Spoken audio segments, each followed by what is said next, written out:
Okay, so ito na nga.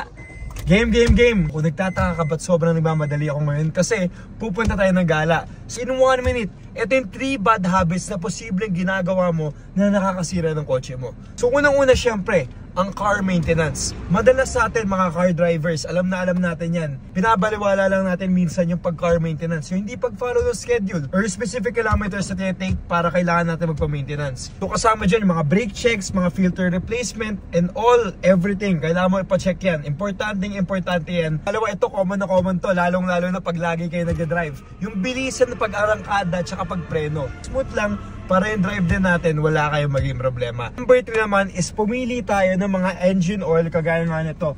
No Sky 100 natin at SF10, mga high quality engine oil. Kasi yun nga po, ang engine oil natin mga boss, inaalagaan po nito yung mismong makina natin, yung puso nga ng kotse.